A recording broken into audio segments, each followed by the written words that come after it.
नमोस्तु नमोस्तु नमोस्तु। नमो अरिहंताणं, नमो सिद्धाणं, नमो आयर्याणं, नमो उवज्झायाणं, नमो लोये सव्यसा। ओकारं बिन्दुसंयुक्तं नित्यं ध्यायन्ति योगिनः, कामदं मोक्षदं चैव ओंकाराय नमो नमः। अविरल शब्द घनोग प्रक्षालित सकल भूतल मल कलंका, मुनिभिरुपासित तीर्था सरस्वती हरतु नो दुरितान्। अज्ञान तिमिरान्धानां ज्ञानाञ्जन शलाकया चक्षुरुन्मिलितं येन तस्मै श्रीगुरुवे नमः। श्री परम गुरुवे नमः। परम्पराचार्य गुरुवे नमः। सकल कलुष विध्वंसकं श्रेयसां परिवर्धकं धर्म संबंधकं भव्य जीव मन प्रतिबोधकारकं पुण्य प्रकाशकं पाप प्रणाशकमिदं शास्त्रं श्री संयम प्रकाशनाम ध्येयम्।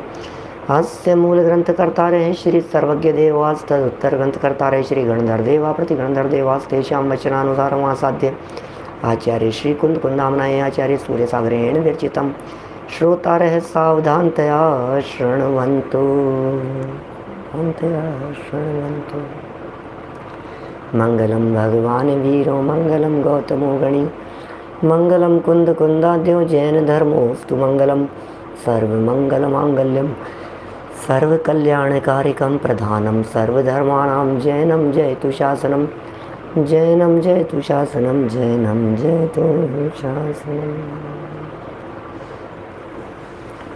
संयम प्रकाश नाम का ये ग्रंथ है आचार्य महाराज सूर्य सागर जी साहब द्वारा लिखी गई। यह सुंदर और अनुपम रचना और छोटी छोटी सी बातें बता रहे हैं। भाई कोई काम आने वाला नहीं है। कौन काम आएगा? जब मौत आएगी तो कौन काम आएगा? कौन से देवी देवताओं की शरण में चले जाओगे? किसको पुकारोगे? कैसे याद करोगे? जीवन के अंतिम क्षण में जब अंतिम सांसें गिन रहे होंगे तब तुम्हें भगवान का नाम याद आएगा, लेकिन न भगवान कुछ करने वाले होंगे, न कोई परद्रव्य पर वस्तु तुम्हारा कुछ करने वाली होगी। पूरी दुनिया में कुछ काम आने वाला नहीं है। धन दौलत वैभव संपदा संपत्ति परिवार मकान जमीन जायदाद दुकान कुछ काम आने वाला नहीं है। बहुत अच्छे से इस बात को गहराई से समझ लीजिए।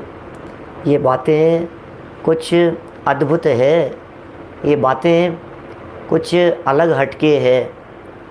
धन समाज गज, समाज का अर्थ किया गया परिवार, काम नहीं आएगा। गज माने हाथी और बाज माने घोड़ा। राजकाज कुछ काम नहीं आवे। सिर्फ सिर्फ सिर्फ सिर्फ और सिर्फ आपके पास में जो आपका ज्ञान है, वो ज्ञान आपका रूप है, वो अचल होकर के आपके काम आने वाला है। करोड़ों जन्मों तक तपश्चरण कर लो, लेकिन ज्ञान नहीं हो तो क्या होगा? कोटि जन्म तप तपे ज्ञान बिन कर्म झरे जे, ज्ञानी के क्षण में, ओहो ज्ञानी के क्षण में छिन माही त्रिगुप्ति ते सहज टरे ते। ओहो ज्ञानी के क्षण माही, ज्ञानी के क्षण मात्र में ही तीन गुप्तियों से सहज ही टल जाते हैं। हे भव्य पुरुषों, धन दौलत स्त्री पुत्र मित्र कुटुंब परिवार राजपाट हाथी घोड़ा ये जीव के साथी नहीं, किंतु संसार की वृद्धि के कारण हैं, शत्रु के समान हैं। ओहो यदि इनसे कुछ भला होता या सुख होता तो तीर्थंकर आदि महापुरुष अनुपम राज रिद्धि को छोड़कर महामुनि का आचरण क्यों करते? कितना झकझोर देने वाली बातें हैं ना। क्यों छोड़ा मुनिराजों ने ये सब? क्यों छोड़ा तीर्थंकरों ने ये सब? ये कोई जीवन के साथी नहीं है। तन धन को साथी समझा था, पर ये भी छोड़ चले जाते। तन धन को साथी समझा था, पर ये भी छोड़ चले जाते। ओहो, क्या बात बतलाएं साहब। हे भव्य पुरुषों, धन दौलत, स्त्री पुत्र मित्र कुटुंब परिवार, राजपाट, राजा राणा छत्रपति हातिन के असवार, और मरना सबको एक दिन अपनी अपनी बार। ये जीवन के साथी नहीं है, संसार की वृद्धि के कारण है। परिवार का बढ़ना रे, नर देह की यह हार है, नहीं एक क्षण तुझको अरे, इसका विवेक विचार है। ये संसार की वृद्धि के कारण है, शत्रुओं के समान है, मधुमक्खियों के समान कहा गया है इनको, शत्रु के समान है। यदि इनसे कुछ भला होता या सुख होता तो तीर्थंकर आदि महापुरुष अनुपम राज रिद्धि को छोड़कर महामुनि का आचरण क्यों करते हैं? सिर्फ और सिर्फ विचार करने के लिए कह रहे हैं भाई साहब, और कुछ नहीं है, सिर्फ विचार कीजिए। हमारे महामुनिराजों को देखिए, क्यों नंगे पांव चल रहे हैं। हमारे महामुनिराजों को देखिए, क्यों ऐसा आचरण पालन कर रहे हैं। हमारे मुनिराजों को देखिए, क्यों केश लॉन्च कर रहे हैं। अरे केश लॉन्च में जो स्वाधीनता है, वो नाई के यहाँ, हेयर ड्रेसर के यहाँ बाल बनवाने में स्वाधीनता नहीं है। वो कहेगा गर्दन को ऐसे झुकाओ, फिर कहेगा ऐसे झुकाओ, फिर कहेगा ऐसे करो, अब ऐसे हिलाना नहीं, ऐसे ही करना। अरे क्या लगाया झंझट यार, ये उखाड़े, ये स्वाधीनता है मुनिराजों की। क्या क्यों उन्होंने केश नोच करना स्वीकार किया? क्यों उन्होंने नंगे पांव पे चलना स्वीकार किया? हमारे मुनिराज ने क्यों वस्त्र और आभूषणों का त्याग कर दिया? क्यों घर बार छोड़ करके उन्होंने वन का रास्ता अपना लिया? क्यों दीक्षा ले ली? क्यों? क्योंकि सुख बाहर में नहीं है, सुख भीतर में है। अरे कौन चप्पल पहने, कौन बटन बंद करे, अरे कौन ये और कौन ये पहनूं कि ये पहनूं, ये पहनूं कि ये पहनूं, ये वाली चप्पल की ये वाली चप्पल, अब इसका ये उतर गया, अब इसका ये हो गया। अरे दुनिया भर की झंझटें हैं भाई साहब, ये झंझटें हैं। सारी झंझटों से जो ऊपर उठ गए हों, सारी झंझटों से जो कदम ऊपर उठ गए हों, ऐसे हैं हमारे महामुनिराज। बिल्कुल निष्प्रह वृत्ति के धनी होते हैं। दुनिया का किसी से किसी प्रकार का कोई लाग लपेट नहीं है। अरे किसी से किसी प्रकार की कोई अपेक्षा नहीं है। अरे रोटियों की परवाह नहीं है, रोटियां मिले तो मिले। पराधीनता में सुख नहीं है, स्वप्न में भी सुख नहीं है, स्वप्न मात्र में सुख नहीं है। अरे परतंत्रता चली गई, अब नहीं है। नो टेंशन, बैठना हो तो बैठ गए, रुकना हो तो रुक गए, बोलना हो तो बोल लिए, चलना हो तो चल लिए, आहार चर्या के लिए निकलना हो तो निकल गए। नहीं निकलने का भाव आया तो 2-2 3-3 दिन तक खड़े हैं, ध्यान में मग्न हैं। बाहर में परिस्थितियां कैसी भी हो रही हो, अंदर में मग्न रहते हैं। कितनी स्वाधीनता है, कितना स्वाधीन जीवन हमारे महामुनिराजों का होता है। भला महामुनिराजों का आचरण क्यों करते? राजपाट छोड़ दिए, घर गृहस्थी छोड़ दी, परिवार को छोड़ दिया, संपत्ति को छोड़ दिया, बड़े बड़े पदों को छोड़ दिया और छोड़ करके दीक्षा ले ली। क्यों? सुनो, हे गुरुवर शाश्वत सुख दर्शक, यह नग्न स्वरूप तुम्हारा है। हे गुरुवर शाश्वत सुख दर्शक, यह नग्न स्वरूप तुम्हारा है। जग की नश्वरता का सच्चा दिग्दर्शन करने वाला है। क्या? जग की नश्वरता को ये मुनिराजों का नग्न दिगंबर वीतरागी स्वरूप स्पष्ट दिखा देता है। कैसा है भैया स्वरूप? देखिए आगे लिखते हैं, इन पदार्थों से किसी का न भला हुआ है न होगा, ज्ञान रूपी धन से ही सर्व जीवों का भला हुआ है, होता है और तथा होगा। ज्ञान धन सर्वधन प्रधानम, सर्व प्रकार के धन में ज्ञान धन प्रधान दिखाई देता है। दुनिया के धनों से आज तक कभी किसी का न भला हुआ है न कभी भला होगा। एकमात्र ज्ञान धन है जो इस जीव का भला करने वाला है, जो इस जीव का हित करने वाला है, जिससे इस जीव का भला होता है। कौन से धन से भला हुआ है भाई साहब? अच्छा मुझे बतला दो, कितना इकट्ठा हो जाए कि ये सुखी हो जाए? कितना हो कि सुखी हो जाए? कितना इकट्ठा हो जाए कि सुखी हो जाए? कल्पना तो करो जरा थोड़ी सी। थोड़ा विचार तो करो, गंभीरता से कल्पना तो करो। विचार नहीं करते हम, कल्पना नहीं करते हम, चिंतन नहीं करते हम, सोचते नहीं हैं बिल्कुल भी। क्या नवल किशोर जी साहब, जरा सोचिए जरा क्या लिख रहे हैं।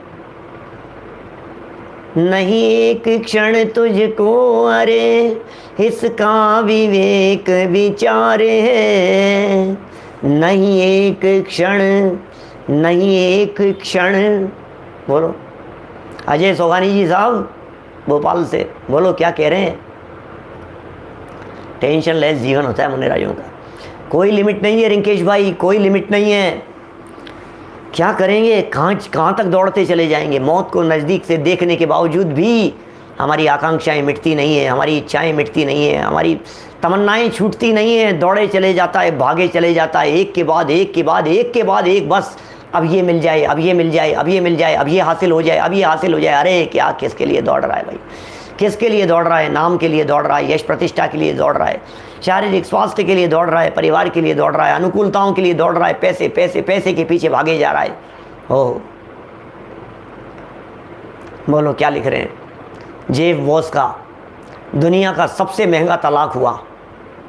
बोलो क्या करो, सुख तलाशता फिर रहा है। पहला सुख निरोगी काया, दूजा सुख हो घर में माया, तीजा सुख सुलक्षणा नारी, चौथा सुख पुत्राज्ञाकारी। सुख ये कह रहे हैं भाई साहब, जरा देखो क्या लिख रहे हैं यहाँ। ओहो ज्ञान आराधना, ज्ञान आराधना करना ही व्रतियों का कर्तव्य है। इससे ही व्रताधिक की शुद्धि होती है, सो ही दृष्टांत से बताते हैं। ज्ञान की आराधना करो, आराधना करो ज्ञान की। ज्ञान से ही सर्व सुखों की प्राप्ति होगी, ज्ञान से ही सर्व धन मिलेंगे, ज्ञान से ही निर्मलता मिलेगी, ज्ञान से ही वीतरागता मिलेगी, ज्ञान से ही शांति मिलेगी, ज्ञान से ही चारित्र की उन्नति होगी, ज्ञान से ही कदम बढ़ेंगे मोक्ष मार्ग की तरफ। इसलिए ज्ञान की आराधना करो, ज्ञानियों की आराधना करो, ज्ञान के मार्ग पर लगे रहो। इसके अलावा और कोई उपाय नहीं है। बस डूब जाओ, अपने में समा जाओ भैया। देखो जैसा खावे अन्न, लिख रहे हैं यहाँ पर, बहुत सुंदर पंक्तियाँ हैं, अनेक बार सुनी है। यदन्नम भक्ष्य ये नित्यम जायते तादृशी च धीः। ओ दीपो भक्ष्यते ध्वांतम कज्जलम च प्रसूयते। समझ में आया क्या? संस्कृत जानने वाले हमारे विद्वानों को समझ में आया होगा। है? दीपो भक्ष्यते ध्वांतम, क्या क्या ध्वांत का भक्षण करता है दीप।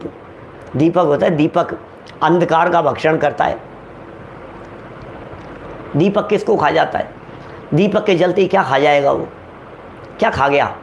अरे अंधकार को खा गया। तो क्या उगलता है? जैसा खाओगे वैसा ही तो उगलोगे। क्या श्याम सिंह जी साहब, जो बोएगा वही पाएगा, जो खाएगा वही निकलेगा, जैसी करनी वैसी भरनी। कितना सुंदर एग्जाम्पल दे दिया है। यदन्नम भक्ष्येन नित्यम, जो रोजाना जिस तरह का अन्न खाता है, अपरासुक अन्न खाता है, अमर्यादित अन्न खाता है, अनाप शनाप अन्न खाता है, बाजार का खाता है, सड़ा गला खाता है, बासा खाता है, न मालूम किस किस तरह का कैसा अन्न, कैसा जीव जंतुओं का मिला हुआ, कैसा पाप रूप, कैसा जैसा भोजन करता है। जायते तादृशी चधी, जायते तादृशी, जायते हो जाती है, तादृशी उसी प्रकार की, च धी धी धी धी उसी प्रकार की हो जाती है, बुद्धि उसी प्रकार की हो जाती है। जैसा खावे अन्न वैसा होवे मन। जैसा खाएगा अन्न, जैसा खाएगा उसी प्रकार का मन भी हो जाएगा। अरे मन क्यों नहीं पवित्र है आज? क्योंकि मन इसलिए पवित्र नहीं है क्योंकि जो भोजन आप खा रहे हैं वो भोजन कैसे बन रहा है, कैसे बनाया जा रहा है, कैसे खिलाया जा रहा है। न्याय से कमाया हुए भोजन को ग्रहण कीजिए, न्याय से कमाए हुए को, न्याय से कमाया हो, क्या यत्नाचार से बनाया हो, न्याय से कमाया हो, यत्नाचार से बनाया हो, वात्सल्य से खिलाया हो और अनासक्ति से खाया हो। ओहो, वो भोजन आपकी वैराग्य वृद्धि में निमित्त बनेगा। आदरणीय बड़े पंडित जी साहब रविंद्र कुमार जी साहब आत्मन, उनके द्वारा लिखी गई 4 पंक्तियाँ हैं। क्या गजब की पंक्तियाँ लिखते हैं। कैसा आहार होना चाहिए, है।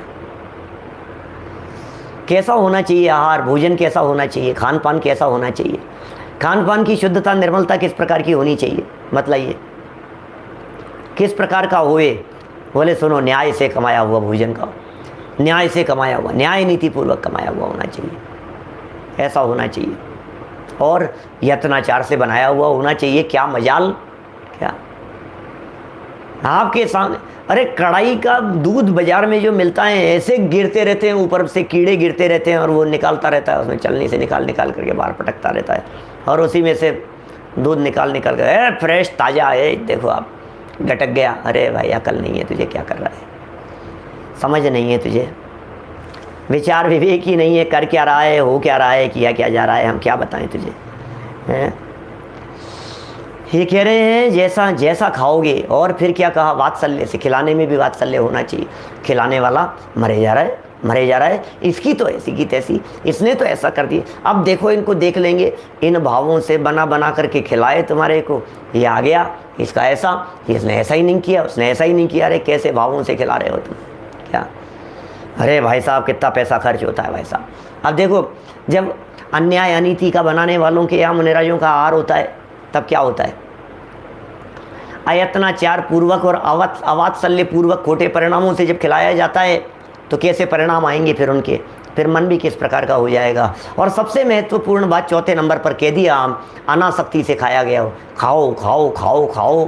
अरे खाने के प्रति आसक्ति नहीं है, अनासक्ति, अनासक्ति होनी चाहिए, अनासक्ति से खाया गया हो। देखो क्या कह रहे, अनासक्ति से खाया गया भोजन।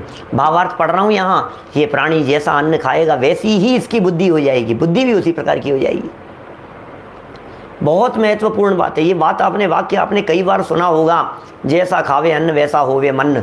और इस संबंध में मैं जो कहानी सुनाता हूँ, हमारे बहुत सारे साधर्मियों की सुनी हुई होगी, लेकिन बहुतों की नहीं सुनी हुई भी होगी, इसलिए पुनः सुनाता हूँ।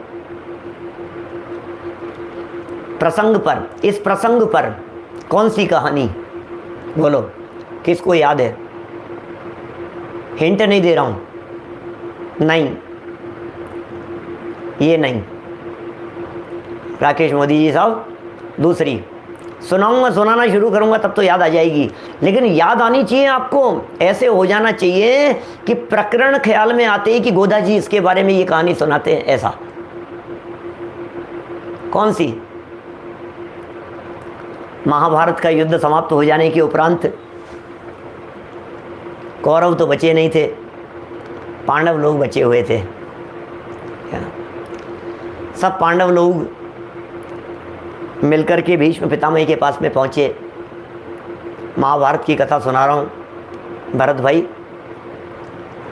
और भीष्म पितामह मरणासन्न शैया के ऊपर पड़े हुए थे और धर्मोपदेश दे रहे थे, खूब धर्मोपदेश दे रहे थे।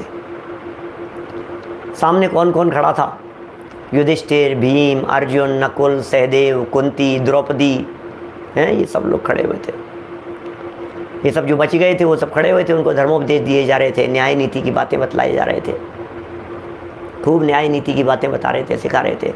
बेटा धर्म ऐसे होता है, बेटा धर्म तो बहुत ज़रूरी है, धर्म के बिना तो ये मनुष्य जीवन बेकार है।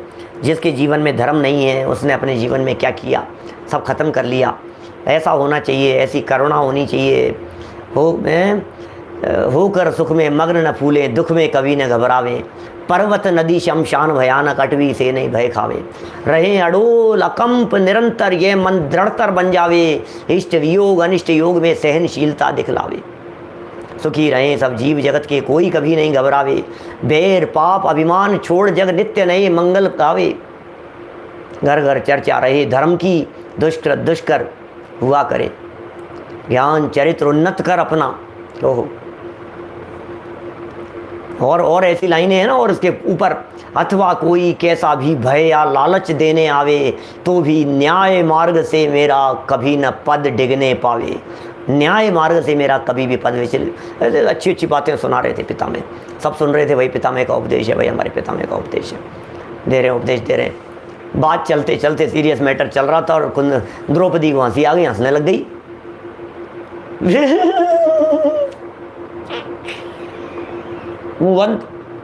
पिता मैंने बोला, ए क्या बात है बेटा, धर्म की बातें बता रहा हूँ, ये हंसी का तो कोई मैंने कोई जोक सुनाया नहीं है, कहानी सुनाई नहीं है, कोई ऐसा प्रसंग कहा नहीं है, तुझे हंसी क्यों आ गई? नहीं नहीं पिता मैं, प्लीज़ कैरी ऑन। चलना तो आ गई अब वो तो आ गई, कोई बात नहीं। और बात ऐसे ही आ गई कि नहीं नहीं बात, अब मेरा भी फ्लो टूट गया है, बताओ तो सही क्या, बोलो। अब देखो क्या कह रहे हैं अजय सोगानी जी, क्या क्लाइमैक्स सुनना जरा क्या है। कल्पनाएं करने की चेष्टा नहीं करें, सुनो जरा, बड़ा गजब की बातें हैं। क्या सब कल्पना करते रहते हैं, और पता है क्या होता है, यदि किसी की सुनी हुई कहानी होती है ना तो आगे से आगे बताने में ज़्यादा मज़ा आता है। पहले मैं बता दूं क्या होने वाला है। सुनो जरा, ऐसा हुआ भाई साहब, पिता मैंने अपनी बात को रोक दिया, और पिता मैंने अपनी बात को रोक दिया तो सामने से कुंती ने कहा, नहीं नहीं पिता मैं आप तो चल, नहीं नहीं अब बात रुक गई है तो बताना पड़ेगा तुम्हारे को हुआ क्या। कि पिता मैं बस एक बात जानना चाह रही हूँ, आप बहुत धर्मात्मा हैं, न्याय नीति का उपदेश दे रहे हैं, आपकी बातें सब बहुत अच्छी है, क्या बोलो। सोगानी जी साहब पता है क्या कहा, बोले जिस समय मेरा चीर हरण हो रहा था उस समय आपकी ये न्याय की बातें कहाँ चले गई थी पिता में, ये सोच करके मुझे हंसी आ रही थी। पर उपदेश कुशल बहु तेरे, दूसरों को उपदेश देने में तो हर व्यक्ति कुशल दिखाई देता है, क्षमा करना। लेकिन उस समय जब भरे दरबार में मेरा चीर हरण किया जा रहा था, साड़ी खींची जा रही थी, दुपट्टा खींचा जा रहा था, अरे दुशासन के माध्यम से जब ऐसा कृत्य किया जा रहा था, उस समय आपकी ये बातें कहाँ चले गई थी? आंखें बंद करके चुपचाप बैठे हुए थे आप वहाँ, उस समय कुछ क्यों नहीं बोले थे आप? ओ हो, क्या हालत पिता में की, क्या जवाब देते, शर्मसार हो गए, लज्जित हो गए। पिता में आज बड़ी धर्म की बातें दिख रही है आपको, मुंह खुलवा दिया आपने, कहना नहीं चाहती थी, छोटे मुंह बड़ी बात हो गई। घर की बहू हूँ, बहुत छोटी हूँ आपसे उम्र में, लेकिन फिर भी बातें निकल गई, क्षमा चाहती हूँ। पिता मैंने कहा कि बेटा तेरी गलती नहीं है, कोई बात नहीं, अच्छा हुआ बेटा, अच्छा हुआ। क्या भाई मोक्ष, क्या बोलो। पिता मैंने क्या कहा, बेटा क्या बताऊं, उस समय दुर्योधन के द्वारा कमाए गए अनीति अन्याय बेईमानी का रक्त मेरी रगों में बह रहा था। मेरे मन में परिणाम ही नहीं आया कि इस दुष्कृत्य को रोका जाना चाहिए, मेरे मन में विकल्प ही नहीं आया, मन मार करके बैठा रह गया, पता नहीं क्यों, क्योंकि अंदर में रगों में वो खून बह रहा था। अनीति अन्याय बेईमानी अभक्ष भक्षण मायाचारी छल कपट छल दंभ, ये सब और ऐसी ऐसी कमाई, ऐसी क्रूरता के परिणामों से वो जो धन इकट्ठा होता था, वो जो पैसा आता था, उससे जो राजपाट चलता था, वो अन्न जो खाता था, मेरे परिणाम ही ऐसे नहीं हुए। तो आज क्यों पिता में ऐसी बात कर रहे हो कि आज तो अर्जुन के द्वारा ये जो बाण लग गए हैं, मरणासन्न शैया के ऊपर पड़ा हुआ हूँ, आज ये जो बाण लग गए हैं, सारा दूषित रक्त शरीर से बह गया, इसलिए आज ये निर्मल बातें मेरी वाणी से निकल रही है। दूषित रक्त बह गया, मलिन खून बह गया, रगों में यदि मलिन खून चल रहा है, परिणाम ही नहीं आते, उज्जवल परिणाम ही नहीं आते। आपके मन में यदि मंदिर आने का परिणाम नहीं आता है, आपके मन में यदि जिनवाणी सुनने का भाव नहीं आता है, आपके मन में यदि इस प्रकार का भाव नहीं आता है, अरे यार क्या है, आपके मन में यदि इस तरह का, अरे कौन जाने क्या होगा, जो है ठीक है यार सब ऐसे ही है, भाई साहब इसका मतलब ये है कहीं ना कहीं खान पान में गड़बड़ हो रही है। सुधारिए अपने खान पान को, जैसा खावे अन्न वैसा होवे मन, जैसा खावे अन्न। अरे लिख दिया यहाँ पर, जो प्राणी जैसा अन्न खाएगा वैसे ही उसकी बुद्धि हो जाएगी। जैसे उदाहरण कितना गजब का दिया है आचार्य देव ने, दीपो भक्षयते ध्वांतम कज्जलम च प्रसूयते। वाह वाह वाह, क्या लिख रहे हैं, दीपो भक्षयते ध्वांतम कज्जलम च प्रसूयते। यह प्राणी जैसा अन्न खाएगा वैसी ही इसकी बुद्धि हो जाएगी। जैसे दीपक अंधकार को खाता है, दीपक क्या खा गया, दीपक क्या खाता है भैया, दीपक क्या खा गया, किसको खा गया है दीपक, बोलो। दीपक क्या खाएगा, दीपक तो कुछ नहीं खाता है। अरे अंधकार को खाता है, अंधेरे को खाता है, कालीमा को खाता है, कलुषता को खाता है। जब दीपक जलता है तो उस समय अंधकार कहाँ चला जाता है, बोले दीपक के पेट में, वो दीपक खा जाता है उस अंधकार को। जो दीपक अंधकार को खा गया है, जो दीपक अंधकार को खा गया है, जिस दीपक के पेट में अंधकार छिपा बैठा है, जिस दीपक के अंदर में पेट में अंधकार छिपा बैठा है, अंधकार अंधकार अंधकार अंधकार खा गया है, अब वो दीपक क्या करता है? तो ये कह रहे हैं कज्जलम च प्रसूयते, कज्जलम च प्रसूयते। उस दीपक की लौ से काजल बनता है। उस दीपक की लौ से आप देखिए धुआं निकल रहा है, कालीमा निकल रही है।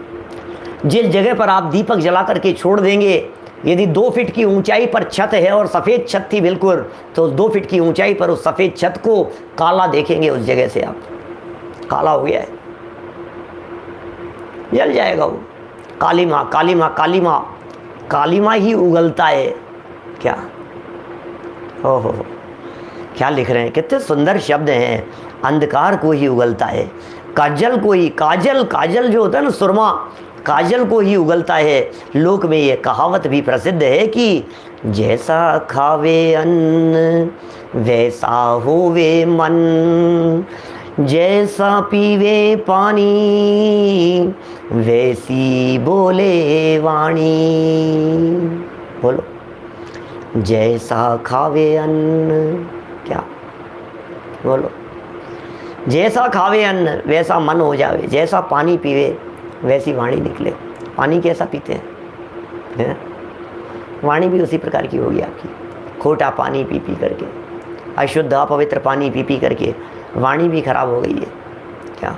कोस कोस पे वाणी बदल जाती है, इसलिए कोस कोस पे पानी बदल जाता है, इसलिए वाणी भी बदल जाती है। हर 2 कोस पे पानी बदल जाता है, और पानी बदल जाता है तो वहाँ की वाणी भी बदल जाती है। बोली, आप जानते हैं भाषा और बोली में क्या फ़र्क है? हर 2 कोस पे बोली बदल जाया करती है। बोली क्षेत्रीय हुआ करती है, बोली का कोई व्याकरण नहीं होता है, भाषा का व्याकरण होता है। बोली और भाषा में अंतर कॉलेज में पढ़ते थे, उस समय पढ़ाए जाते थे इस तरह से। बोली और भाषा में क्या अंतर है? भाषा का एक व्यवस्थित व्याकरण है, भाषा की एक व्यवस्थित रीति नीति है। भाषा कैसी होगी? और बोली तो जो भी है, बोली उटपटांग होती है कुछ भी। भाषा राष्ट्रीय नहीं होती, भाषा राष्ट्रीय नहीं होती। भाषा का एक व्यवस्थित व्याकरण होता है। राष्ट्रीय भाषा तो अपनी हिंदी है, राष्ट्रीयता की कोई ज़रूरी नहीं है भाषा में, वो राष्ट्रीय होवे ये कोई ज़रूरी नहीं है। जैसे गुजरात है, तमिल है, कन्नड़ है, ये राष्ट्रीय नहीं है, पूरे राष्ट्र में नहीं चलती है, लेकिन उनका एक व्यवस्थित व्याकरण है। संस्कृत, प्राकृत, इनका व्यवस्थित व्याकरण है, इनके नियम लागू होते हैं, है ना, इस तरह से। तो जो बहुत व्यवस्थित हो, जिनके कुछ नियम कायदे कानून हो। हाँ, बोली मतलब लाइक बम्बईया हिंदी, इसी तरह का। हम बोलता हूँ ना तुमसे, हम बोलता हूँ, ऐसा वो बोली है। जैसे कच्छ लोगों की, कच्छ की बोली अलग तरह की है, गुजराती में भी अलग अलग, काठियावाड़ी अलग तरह की है, यहाँ की अलग तरह की, एक क्षेत्र के हिसाब से जो प्रभावित हो वो बोलियाँ हैं। राजस्थानी बोली है, भाषा नहीं है। मारवाड़ी है, मेवाड़ी है, अरे ये ऐसे ऐसी होती है ना ये सब। ये भाषा अलग चीज़ है, बोली की बात कर रहा हूँ मैं। और बोली का जो संबंध है, ये सब संबंध वाणी से होता है, पानी से होता है। और घाट घाट का पानी पीवे तो फिर इसी तरह का होगा, कोई बात नहीं। लेकिन अच्छा पीवे, घाट घाट का पीवे, कोई दिक्कत नहीं है, लेकिन हर घाट पर पानी छना हुआ पीवे, ऐसा उपदेश दिया जाता है जनवाणी में। व्रतों का शुद्ध रूप से पालन होता रहेगा तो ज्ञान भी स्फुरायमान होता रहेगा, स्फुरायमान होगा। इसलिए अपनी शक्ति को न छिपाकर निरंतर निज कर्तव्य का पालन करना चाहिए। अपनी शक्ति को न छिपाकर, अपनी शक्ति को न छिपाएं और निज कर्तव्य का पालन करना चाहिए। शक्ति को छिपाना नहीं है और अपने कर्तव्य का पालन करते रहना है, बराबर अपने कर्तव्य का पालन करते रहना है। अब देखिए, एक बहुत सुंदर श्लोक दिया है, नीतिकारों का श्लोक है, यहाँ प्रस्तुत किया है। शायद भर्तरी वगैरह ऐसे किसी अच्छे कवि का लिखा हुआ है, संस्कृत साहित्य के किसी प्रकांड विद्वान का लिखा हुआ ये पंक्तियाँ हैं। मैं कई बार बोलता हूँ, अनंत शास्त्रम बहुलश्च विद्या अल्पश्च कालो बहुवेगनता च यत्सारभूत तदुपासनीयम् यत्सारभूतं तदुपासनीयम् हंसो यथा क्षीरमिवं बुध्यात्। ओहो, हंसो यथा क्षीरमिव अम्बुध्याते। मित्राम्बु नहीं है, मिवाम्बु। क्या? मिव क्षीरम इव, क्षीर के समान अम्बु। या क्षीर मित्राम्बु ध्याते हैं, दूध और पानी की मित्रता के समान, ऐसा भी कह सकते हैं। दूध और पानी की मित्रता में से भी वो दूध को ही ध्याता है, ऐसा भी कह सकते हैं। पानी पानी को छोड़ देता है और दूध को ग्रहण कर लेता है हंस। इस तरह का उपदेश दे रहे हैं। बहुत बातें कह रहे हैं यहाँ। अनंत शास्त्रम, विचार कीजिए, शास्त्र अनंत है भैया, जीवन थोड़ा है, जीवन बहुत थोड़ा है, अल्प जीवन है, थोड़ा जीवन है। अरे भैया, जीवन बीता जाए रे, उमरिया रह गई थोड़ी रह गई उमरिया, अब कब करेगा? धर्म कर्म में मन नहीं लागे, क्या बोलो, क्या करेगा? शास्त्र अनंत है, विद्या का पार नहीं है। बहुलश्च विद्या, विद्या की कमी नहीं है। अनंत शास्त्रम, शास्त्र अनंत है, अपार है भाई साहब। जितना साहित्य उपलब्ध है, उस साहित्य को जरा एक बार गंभीरता से देखो और फिर सोचो, इस विपुल साहित्य की संरचना सृजन जब हुआ था, इसे कौन पढ़ेगा इन सबको? कि कोई भाग्यशाली होगा जो भाग्यशाली पुस्तकों को पढ़ेगा? मिलती नहीं है, किस्मत वाले ही पढ़ते हैं दीपेश जी, कोई नहीं पढ़ता है भाई साहब। हाँ विनोद जी भाई साहब, कोई नहीं पढ़ता है। दोषी जी, कोई पढ़ता नहीं है। कौन पढ़ता है? किसके पास में फुर्सत है? क्या पढ़ेंगे? अरे क्या क्या पढ़ें भाई साहब, क्या क्या पढ़ें? अरे भाई, तेरे भाग्य में होगा, तेरी पढ़ने की रुचि होगी, तेरा उत्साह होगा। शास्त्र कम नहीं है तो क्या करें भाई साहब, क्या करें, कितना पढ़ें? क्या? अनंत शास्त्रम। ओहो, विद्या, कौन सी विद्या? कितनी विद्याएं हैं भाई साहब, कितनी विद्याएं हैं। ये विद्या प्राप्त कर ली, वो विद्या प्राप्त कर ली, पाक कला, नृत्य कला, भोजन कला, ये कला, सिलाई बुनाई कढ़ाई, न मालूम कितनी कितनी तरह की कलाएं हैं। अनंत विद्याएं हैं, विद्याओं की भी कमी नहीं है। खूब विद्याएं प्राप्त करते रहो।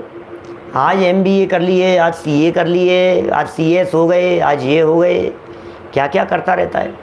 बहुत विद्याएं हैं, लेकिन अब समस्या क्या है? सब कर लूँगा मैं, सब पढ़ूँगा, क्या सब पढ़ लूँगा मैं? आप क्या चिंता कर रहे हो? ये भी पढ़ूँगा, वो भी पढ़ूँगा, ज्योतिष भी पढ़ूँगा, न्याय भी पढ़ूँगा, व्याकरण भी पढ़ूँगा, संस्कृत भी पढ़ूँगा, प्राकृत भी पढ़ूँगा, लैंग्वेज भी पढ़ूँगा, कंप्यूटर लैंग्वेज भी पढ़ूँगा, ये चीज़ भी सीखूँगा, वो चीज़ भी सीखूँगा। क्या 40,000 एक्ट्स हैं। ओहो, क्या क्या पढ़ेंगे? कितने एक्ट्स हैं, कितनी धाराएं पढ़ेंगे? ये वकील लोग होते हैं ना, एडवोकेट साहब, योगेश जी, पीछे आपके ऑफिस में ऐसे लगी हुई होंगी लाइन से, वो ये सब धाराएं और ये सब फाइलें लगी हुई है, वो इतनी। मैंने एक दिन पूछ लिया वकील साहब से, मैंने कहा साहब ये सब इतनी सभी पढ़ी है क्या आपने? अरे यार क्या बात कर रहे हो, इतनी पढ़ी जाती है? वही क्या कोर्स में जो थी वो पढ़ी थी। बोले फिर ये सब, बोले कभी कोई काम आ जाए ना तो रेफरेंस देखने के लिए चाहिए होती है, निकाली जाती है। फिर उनको निकालते हैं, फिर वहाँ से जिसकी ज़रूरत पड़ जाए, जब जिसकी, उसे खोलते हैं, निकाल देते हैं, काम चला लेते हैं, अपना काम चल जाता है। ऐसा ही करते हैं। यहाँ क्या कह रहे हैं? हो लेकिन समस्या सबसे बड़ी ये है, तू क्या क्या पढ़ेगा भाई? अल्पश्च कालो, काल बहुत सीमित है, समय बहुत सीमित है। और उसमें भी क्या कह रहे हैं? बहुविघ्नता च। आपके पास में कितना टाइम है शिवकांत जी भाई साहब? आपके पास में कितना टाइम है? क्या पता पंडित जी कितना टाइम है हमारे पास में? हैं अभी 30-40 साल, तो क्या पता पंडित जी। होंगे 30-40 साल तो है ना आपके पास में। 30 साल मान लिए, अकेले आपकी बात नहीं कर रहा हूँ, सारे साधर्मियों की बात कर रहा हूँ। वैभव गोदा जी 40 साल है ना आपके पास में? चलो अच्छा 40 साल हैं साहब आपके पास। अभी उम्र कितनी है? बोले 40 साल की। 40 और मान लो, 40 और मान लें। 40 साल हैं यार, अभी तो क्या बात कर रहे हो, 40 साल हैं ज़िंदगी के। अच्छा, एक दिन मैंने आपसे कहते हुए सुना था दीपेश जी, आप इस तरह की बात कह रहे थे, यार पता ही नहीं लगता कैसे इतने बड़े हो गए यार, पता ही नहीं लगता कैसे इतनी उम्र निकल गई, देखते ही देखते अपन लोग इतने बड़े हो गए। सुनो, देखते ही देखते 40 निकल गए ना सिंगई जी, देखते ही देखते इतने निकल गए ना, ऐसे ही देखते देखते 40 भी निकल जाएंगे आगे वाले भी, आपको पता भी नहीं लगेगा। और थोड़ा सा झकझोर देने वाली बात कहूँ तो कहते कि सोचना जरा, 40 साल बचे हैं आपकी ज़िंदगी के, बहुत ज़्यादा कह दिए, किसी की गारंटी नहीं है 40 साल की। क्या 40 में से 20 तो सोने में चले जाएंगे, अब क्या करोगे? 50% टाइम तो सोने में चला गया, 40 में से 20 सोने में चला गया, अब 20 बचे। अब 20 में से 10 साल से ज़्यादा खाने पीने में नहीं, बिजनेस में चला जाएगा। 12 घंटे में से 8 घंटे बिजनेस करता है, काम धाम करता है, नौकरी पेशा व्यापार में लगा रहता है। 12 घंटे में से 8 घंटे, तो 8 घंटे यदि उसमें लगा रहता है तो 20 में से कितने निकाल दें? 13 निकाल दो आप करीब करीब, और 7 साल बच गए।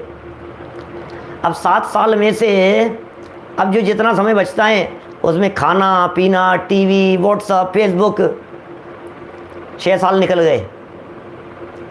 अब कितना बचा? 1 साल बचा है। हैं, क्या बात कर रहे हो? क्या क्या पंडित जी, 1 साल बचा है?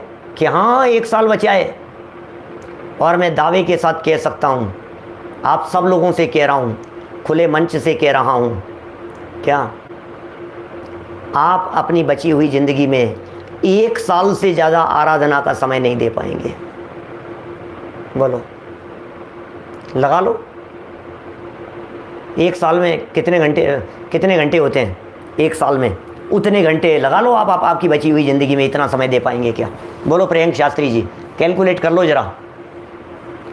बची हुई ज़िंदगी में सिर्फ 1 साल है आपके पास में, बची हुई पूरी ज़िंदगी में सिर्फ 1 साल। 1 साल माने 365 दिन, 365 मल्टीप्लाई बाय 24, कितने आ गए भाई? 8760 घंटे हैं आपके पास में,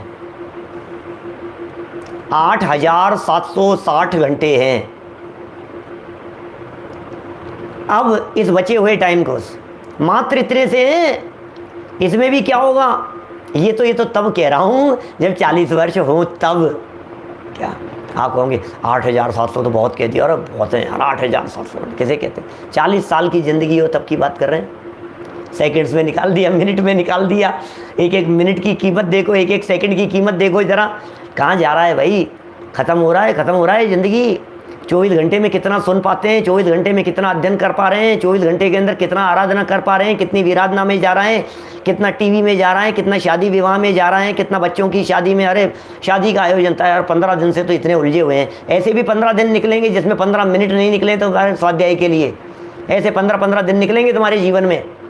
आज बच्चे की शादी है, आज पोता हो गया है, आज ये हो गया है, अभी तो हॉस्पिटल के चक्कर लग रहे हैं। सोचो जरा, ये उन दिनों को तो हमने गिना ही नहीं, हम तो रोज़ की कैलकुलेशन कर रहे हैं, रोज़ाना घंटा 2 घंटा तो निकालोगे आप सुनने के लिए, ये सोच करके चल रहे हैं। साल भर में ऐसे भी तो टाइम पीरियड आएंगे जिसके अंदर आप अस्पताल में भर्ती हो जाओगे और कुछ नहीं कर पाओगे। कहीं ऐसा भी तो समय आएगा जब बेहोश पड़े रहेंगे, कहीं ऐसा भी तो समय आएगा जब फुर्सत नहीं होगी हमारे पास में, जब पत्नी अस्पताल में होगी, जब माता पिता अस्पताल में होंगे, जब बच्चों को ले करके भाग रहे होंगे। आज तो फुर्सत नहीं मिली, लगे रहे, आज वो मर गए, आज उसका तिया था, आज उसकी बैठक थी, आज ये चल रहा था। भाई क्या लिख रहे हैं? हो बहुविघ्न ताचे, बहुविघ्न ताचे। ओहो, ये शब्द कितना खतरनाक दिया है राजीव जी भाई साहब, बहुविघ्न ताचे। विघ्न बाधाएं कितनी है ये बतलाओ, कितनी विघ्न बाधाएं। योजना बनाता है, इसको पता ही नहीं है, इसे लगता है जब कभी सोचना एक बार गंभीरता से जो मैं बात कह रहा हूँ उसके संबंध में, क्या ये विचार करता है 4 दिन है, 4 दिन में कर लूँगा। अरे तुझे पता ही नहीं है, तो 4 दिन की सोच रहा है, 4 दिन के अंदर कौन मरेगा, कौन जिएगा, कौन क्या करेगा। जो कुछ करना है 8,000 घंटे में तो तब जब संजय जी भाई साहब 40 साल की ज़िंदगी और बची हुई हो, तब 8,000 घंटे लगाना। अभी ज़िंदगी कितनी बची हुई है वो तो पता नहीं है अपने को। मैं जो बातें आपको विचार करने के लिए कह रहा हूँ उन बातों को आप बराबर देखिए। ये LIC है ना, ज़िंदगी के साथ भी और ज़िंदगी के बाद भी, झूठी है। असली LIC तो अपन दे रहे हैं, अपन इसका वो नहीं कर रहे हैं, प्रमोशन नहीं कर रहे हैं, और क्या है। हर्षवर्धन जी साहब, आज तक मैंने कभी प्रमोशन नहीं किया कि मैं आपका इंश्योरेंस कर रहा हूँ ज़िंदगी के साथ भी और ज़िंदगी के बाद भी।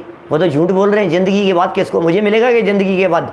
मैंने पूछा एक बार LIC वाले से, आपका स्लोगन क्या है? बोले ज़िंदगी के साथ भी और ज़िंदगी के बाद भी।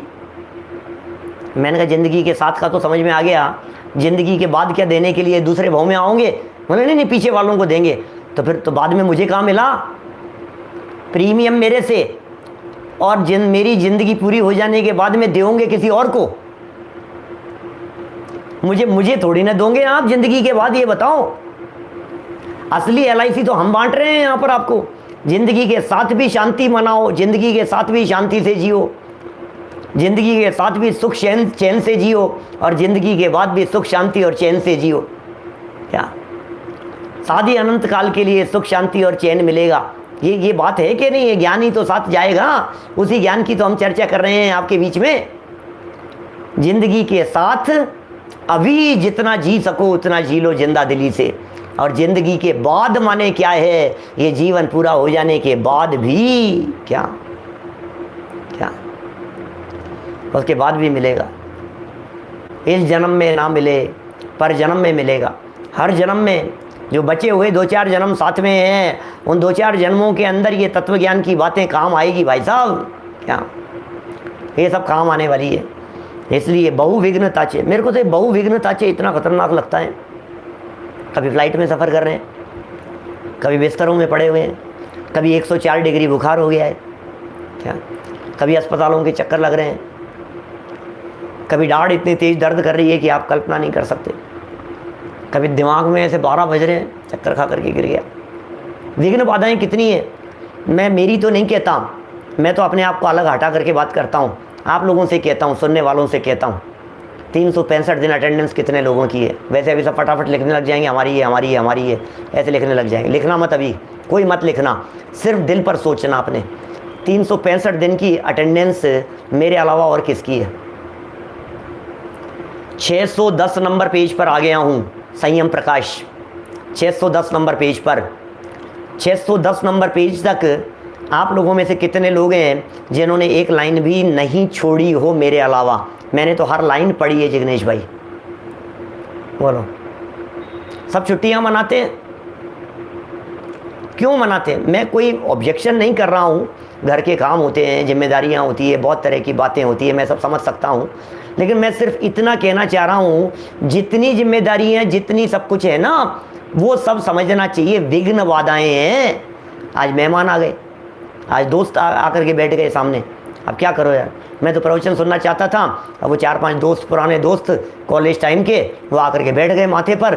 बोले तो प्रवचन सुनने, यार हम तो आए और तो प्रवचन चला करके बैठेगा। अब बोलो क्या करो? नहीं है ये ऐसी विघ्न बाधा। मेरे बारे में तो सब जानते हैं, दुनिया इधर से उधर हो जाए, अस्पताल में, फ्लाइट, ट्रेन में होंगे कहीं, तभी ये बंद होगा इनका प्रवचन, क्या चलता रहेगा इनका। तो जहाँ होंगे, जब होंगे, जैसे होंगे, इनका तो टाइम हुआ और ये तो चालू हो जाते हैं। बहुत बार होता है ना सचिन लुवाड़िया जी, बोलो। उसके बारे में तो आचार्य देव ने लिखा है यहाँ, बहुविघ्न ताचे। जमीन का केस ऐसा फंस गया है यार, क्या बताऊँ, नाक में दम कर रखा है उसने यार। आए दिन इतनी टेंशनें हो रही हैं, क्या बताऊँ आपको। ये क्या है? ये विघ्न बाधाएं हैं। आज लाइट नहीं आ रही थी, आज इंटरनेट नहीं था, आज ये नहीं था, आज वो नहीं था, आज बच्चे रोने लग गए, आज वो आ गए, आज इनके यहाँ जाना पड़ गया, आज ये हो गया। ओ भाई क्या करें, बोलो। अनंत शास्त्रम बहुलश्च विद्या, उसको तो छोड़ दो, एक तरफ उठा करके धर दो। अनंत शास्त्रम बहुलश्च विद्या, क्या इसको तो उठा करके एक तरफ धर दो। इसके बाद क्या कह रहे हैं? अल्पस्य कालो, काल सीमित है, टाइम कम है यार मेरे पास में, मैं क्या करूँ, क्या क्या पढ़ूंगा मैं। अभी मुझे समय सार पढ़ना है, अभी मुझे गोमट सार पढ़ना है, अभी मुझे ये पढ़ना है, अभी मुझे धवला पढ़नी है, अभी मुझे जय धवला पढ़नी है, अभी मुझे महाधवला पढ़ना है, अभी मुझे नियम सार पढ़ना है, अभी मुझे ये पढ़ना है, मोक्ष मार्ग प्रकाशक पढ़ना है, अभी ये करना है, अभी ये करना है, पढ़ने स्वाध्याय कर, कितना करना है। मेरे पास टाइम कहाँ है, टाइम नहीं है मेरे पास में, टाइम बीता जा रहा है। ज़िंदगी पूरी होने के पहले मैं ये 47 शक्तियाँ आत्म प्रसिद्धि पढ़ पाऊँगा या नहीं पढ़ पाऊँगा। समय नहीं है मेरे पास में, समय कम है। ओके, समय कम है ना, क्या ये तो ठीक है ना, समय कम है। हाँ साहब, समय बहुत कम है। अरे समय कम में भी बाधाएं बहुत है, समय कम में भी विघ्न बहुत है, समय कम में भी अड़चने बहुत है, समय कम में आपको पता नहीं है भाई साहब आपके कौन सा कॉल आ जाएगा और आपका आधा घंटा खा जाएगा।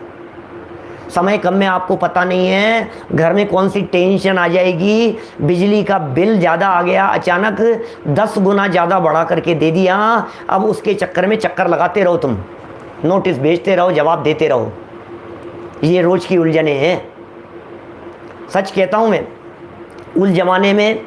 जिस ज़माने में घर का टेलीफोन का बिल 200 रुपये का आता था, टेलीफोन का बिल, उस समय हमारे घर में 20,000 का टेलीफोन का बिल आ गया अचानक, बिना किसी कन्वर्सेशन के, बिना किसी बात के 20-22 हज़ार का बिल भेज दिया उन्होंने।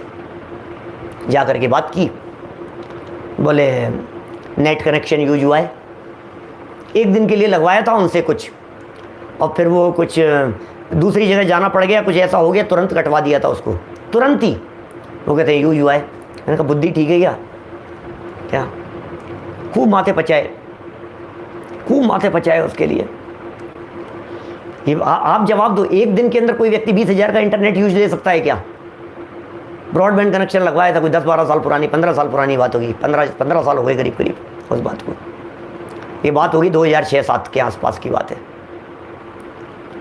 अब चक्कर लगाते रहो, रोज जाओ, ऐसा नहीं, फिर नोटिस भेज दे, फिर वहाँ जा करके उन्होंने कहा हाँ बाबूजी ऐसा नहीं है, ऐसा, हाँ ठीक है मैं नोट कर लेता हूँ, ये कर लेता हूँ, कोई दिक्कत नहीं है। फिर थोड़े दिन बाद में फिर नोटिस भेज दे।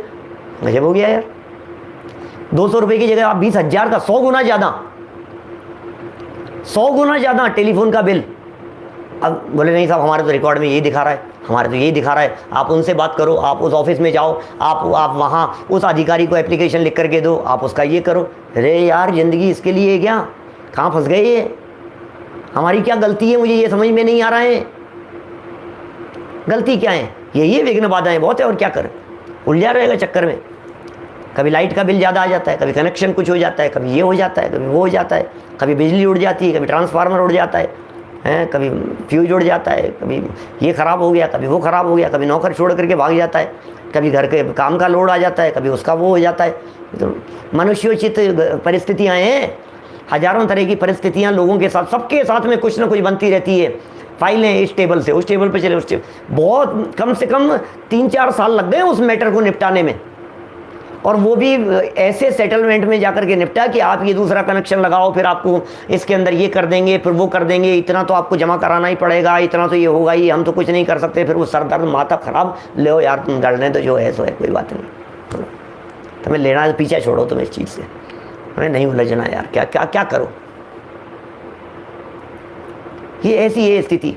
बैंक खाते से पैसे निकल गए, अब बैंक में जाकर के माथा पचा रहे हैं, सर ये कैसे निकल गए, सर ये कहाँ ट्रांसफ़र हुआ है, एक काम कर तो एप्लीकेशन लिख करके दो। तो अभी बाबू नहीं है, अभी ये नहीं है, अभी एंट्री करवा रहे हो, अभी प्रिंटर सही नहीं है, अभी उसका वो सही नहीं है, आज वो छुट्टी पर है, आज मैनेजर सब आए नहीं है, आप एप्लीकेशन लिख करके दे जाओ, आप कल आना बाबूजी। कल चले गए, फिर ये नहीं होना, फिर वो नहीं होना। हे भगवान, ये ज़िंदगी है कि क्या है ये? हाँ सही कह रहे हो यार, BSNL था क्या? जो भी है स्थिति, बहुविघ्न ताचे। मैं गिनाना नहीं चाहता क्योंकि आप सब लोग भोग रहे हैं, मैं बताना नहीं चाहता। सबकी ज़िंदगी ऐसी है, सबकी फैक्ट्रियाँ इसी तरह की है, फैक्ट्री में इसी तरह का चलता रहता है, ज़िंदगी में इसी तरह की उलझनें झंझटें आती रहती है।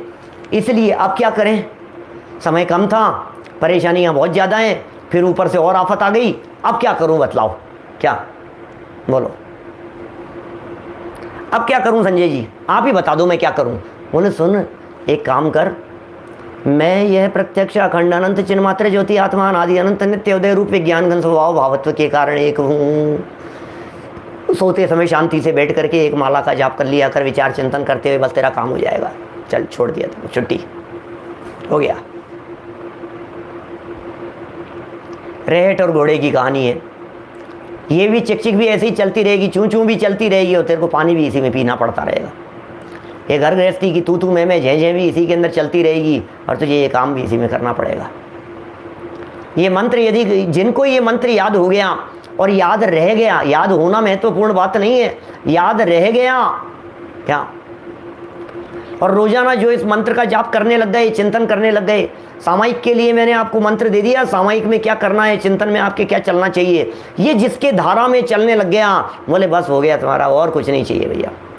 ये क्या कह रहे हैं, यत सारभूत तदुपासनीयम, बस जो सारभूत निकाल लो, मक्खन निकाल लो। कहाँ फुर्सत है तुम्हारे पास में, पकी पकाई खिचड़ी मिल गई, क्या क्या करना है, बनी बनाई खिचड़ी में। आप तो यार सार बतला दो यार, आप तो ये बतला दो। पंडित जी पूरे समय सार पढ़ने का हमारे पास में टाइम नहीं है, आप तो बहुत लंबा पढ़ाते हो, एक एक गाथा के ऊपर आप कई कई दिन तक खींच देते हो, कई बार तो इतना हमारे पास में फुर्सत नहीं है। मैंने कहा मोक्ष मार्ग प्रकाशक पढ़ो, बहुत सरल है।